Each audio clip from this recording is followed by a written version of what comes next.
Hello, you beautiful people. So, yeah, I've noticed the death battle between Darkseid and Thanos. It is not really a surprise that I had to cover this. Now, before people say, oh, you're just doing this because so-and-so lost, I already said I agree with the outcome, and there are many things that Death Battle did do okay for the most part. But there are still a couple of things that were really, I don't know about that one, Chief. But with me today, I have the pal, the one and only Sir Splash. Say what's up, boy? What's up, bitches? It's good to be here. Yeah, so this is like his first time on the channel. We've actually been working a lot together lately on, these couple videos. So he's gonna mostly cover the Darkseid part, and I will cover the Thanos part, of course.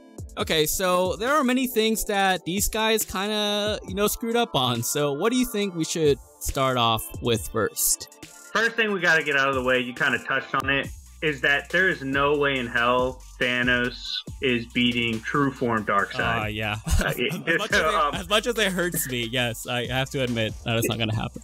They have a really weird way consistently of like saying, oh, this guy destroys this person, but then they don't show the actual true scaling of why it's actually like just annihilation. They calculate stuff you literally cannot calculate, which we'll get into later. I kind of saw the trouble brewing when they said Thanos has defenses against planetary attack. I was like, oh, Jesus. I'm pretty sure that scan was of like Power Gems Thor too. It's like, he's only planetary? Like, what? Yeah, so it's basically a case of we don't care about the outcome, which they got right. We care about the way they went about it, all the facts they put into it and calculated. So I think the biggest thing with Thanos, my biggest issue was his durability that they really downplayed. In the profile for Thanos, they said, oh, he had the Cosmic Cube for equipment. Yeah, he didn't even use it. Oh, yeah. Oh, yeah, and then, okay. Yeah, here's the thing, too. They said, oh, Thanos doesn't have universal durability, which I'm going to get into later on, but this actually does connect to the Cosmic Cube, so you can go ahead and get into that if you want. Okay, so, biggest thing is they did list the Cosmic Cube, and I remember I told Chuck, we got to stay here. They listed this, and if it is not touched on again, they always list stuff and then never use it, and this was the case with the Cosmic Cube. The Cosmic Cube itself is stronger than the Infinity Gauntlet. For example, the Infinity Gauntlet only works inside its home universe, which they talked about at the end, but if this is a neutral fighting ground, the Gauntlet's useless already. However, the Cosmic Cube has access to a power vastly beyond that. It has access to power from the Beyonder. Now, if you don't know the basic scaling, we've seen actual incarnations of the Cosmic Cube talk before in the form of Cubic. And Cubic and his friend were talking, and they specifically stated it was child play for them to be infinitely beyond time and space. So just them like dicking around, they're infinite 4D. They're just completely above time and space. Right there is already the issue with speed, right? Because they're saying they're trying to calculate both of them within the concepts of time and space, which is obviously the speed equation.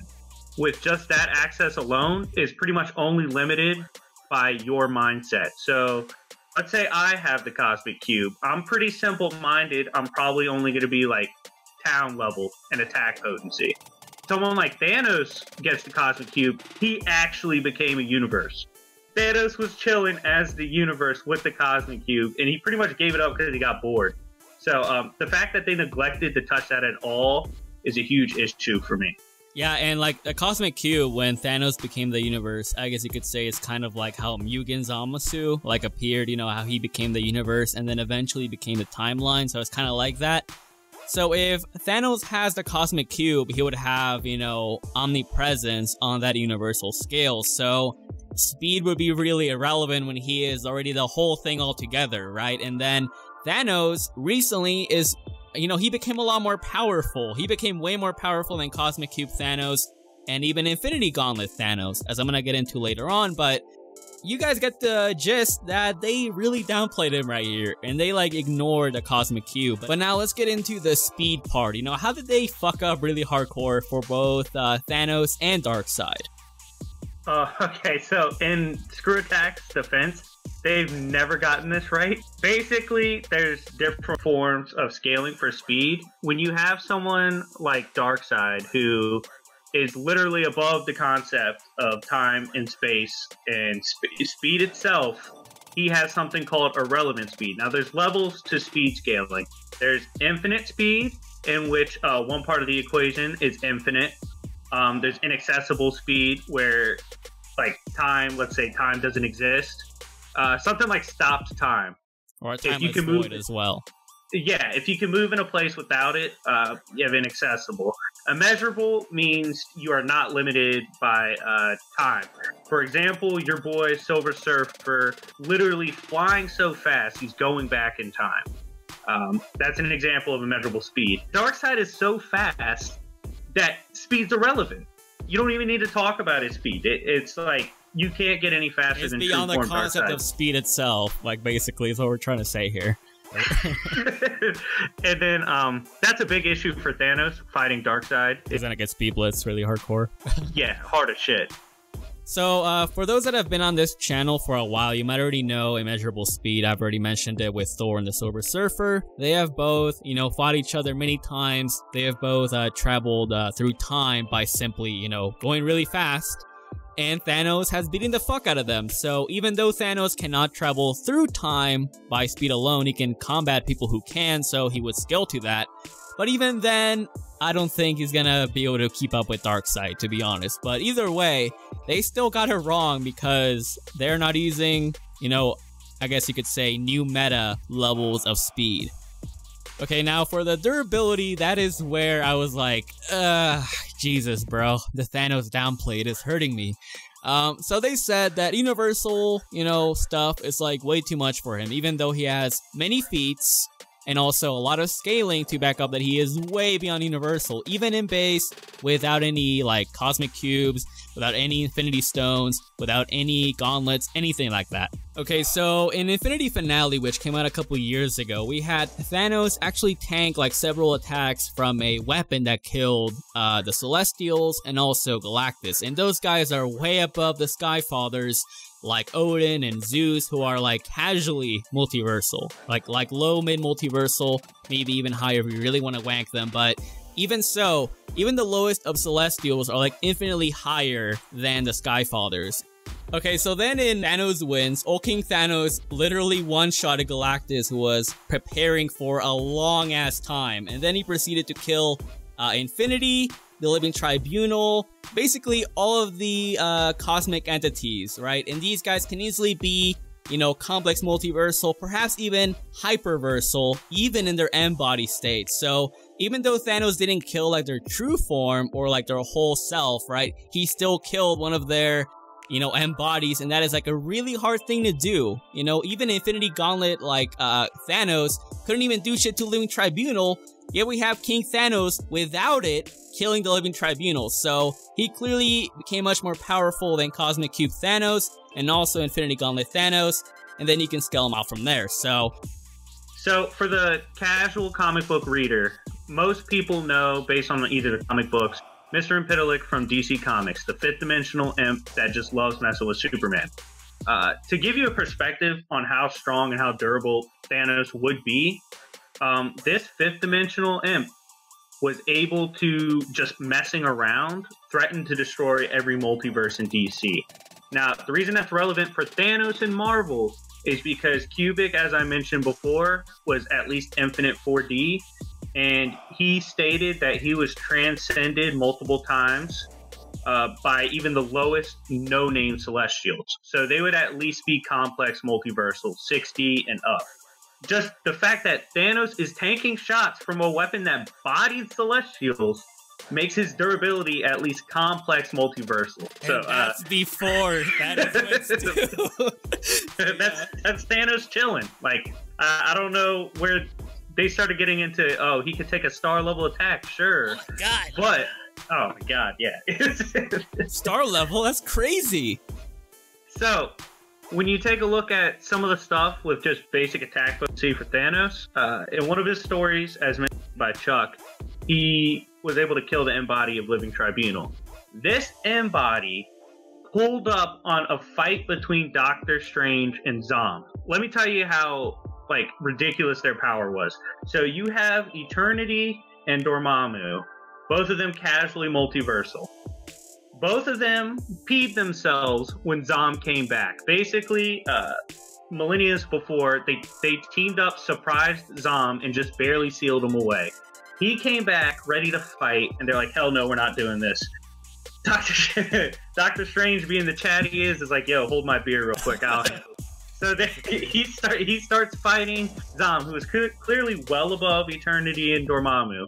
Their fight got so extreme that Living Tribunal had to show up and say, hey fam, like, I need y'all to chill out a little bit. And he tried to blast Doctor Strange. Doctor Strange blocks it. The Living Tribunal's like, oh, you're big now. Like, you're a big boy. So he puts him in a trap and starts messing around with Doctor Strange, basically trying to bait him into literally getting his own universe destroyed, because he's like, if you don't fix your own tape, I will destroy your universe. And this Living Tribunal is like infinitely beyond the Zom and Strange, who scale well above Dormammu and Eternity. So I don't know where their attack potency scaling came from for Thanos, but it's absolute trash. So yeah. Actually, I was gonna mention this as well, but I'm pretty sure that even like the lowest M-body abstracts are like what, 16th dimensional? All right, so yeah, just off basic scaling, with like the lowest of the no names for the Celestials being at least 6 or 7D. They're transcended multiple times to get to mid-level Celestials, who are then transcended multiple times to get to the named Celestials, and then you transcend multiple times again. Yeah, and then you get to the big boys. So yeah, they're easily within the double-digit range for their dimensional tiering. Yeah, and Thanos obviously scale from that without any of the, you know, little gauntlets or the cubes or any of that shit. So yeah, they really downplayed my boy, which is like what really pissed me off. But anyways, now let's move on to the real deal, okay? Darkseid and how they downplayed him. Now, as I said, I agree with the outcome. It's like, true form Darkseid is like way beyond like what Thanos has done. Even though the outcome was right, there's still a couple things that were iffy. So, you know, I'm gonna let Splash take it from here. Alright, so when you look at the scaling for DC, you have several realms throughout the DC landscape. You have our regular multiverses, cool. Then you go above that, you start to get to concepts that are above time and space. For example, someone like Darkseid was not affected by Flashpoint, because he's literally above the concept of space and time getting manipulated. So when you get to somewhere like the God Sphere, right, it is stated multiple times throughout the comics that these characters are, at the very least, platonic concepts. To break it down for just the normies, let's say you have a chair, right? If this chair is the platonic concept of chairs, that means it is the embodiment of any form of chair ever. So these gods, like good, the platonic concept of good. Okay, so Grant Morrison himself confirmed that these, like, they kind of mentioned it in the video, but they didn't know what they were talking about. Let's leave the God Sphere for a minute, right? It's transcended to Limbo. So this outerversal realm of God Sphere is transcended. And then Limbo is viewed as fiction by the Monitor Sphere. And Monitor Sphere is then transcended, and eventually you get to the Source Wall, which is then transcended by the Source, which happened to be at one point corrupted by True Form Darkseid. Even if you want to say it's amped, the fact is that they never even mentioned being outerversal. I don't think they even know what that even is. Yeah, they probably don't know what it means, but all these concepts that they constantly mention in the video, space, time, speed, he's literally above it. It's irrelevant to him. They're trying to quantify stuff you actually cannot quantify. Yeah.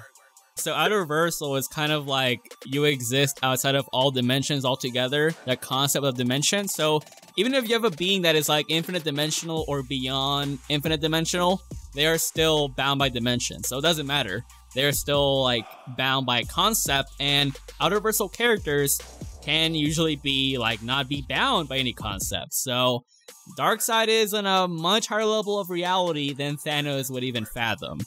The boy Darkseid can't seem to stop Santa. Santa exists in the realm of Dream, which transcends the God Sphere. And every year, no matter how hard he preps for Santa, Santa still gets to drop on his bitch ass. In fact, we've only seen my boy Lobo pull off killing Santa for the Easter Bunny. Here comes the Lobo wank. Yeah, that means he transcends outerversal characters. But on a serious note, in one of the prints they had during the video, they said that Darkseid outthought an omniscient source. Omniscient plus. So he's an omniscient plus, which if you want to wank Lobo, Lobo has bodied like all the technology that smarted him. So Lobo is omniscient plus plus. So they use words they don't know the meaning to. It's absurd. So like apart from that, do you think that they also downplayed Darkseid in any other way, or? So I don't think they did too bad on Thanos versus when you look at just basic avatars of Darkseid. Uh-huh. It's just when they tried to explain true form Darkseid, they didn't know what they were doing.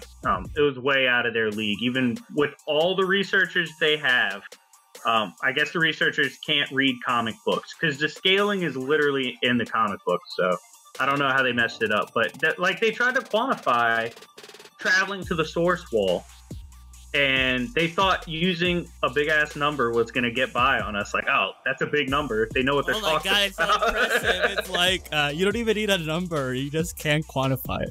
Yeah, and I will say this. I mean, since like their audience is used to like those, calculating speed that way, I could see why they would put that in there. But what you could do instead of, just making that the baseline speed, you could be like, okay, it could be at least here, but it could also be immeasurable. It could also be irrelevant. It could also be in these levels, right? So you could do a low ball and then, go from there. You can't just say, oh, this one is for sure the baseline. You know what I mean?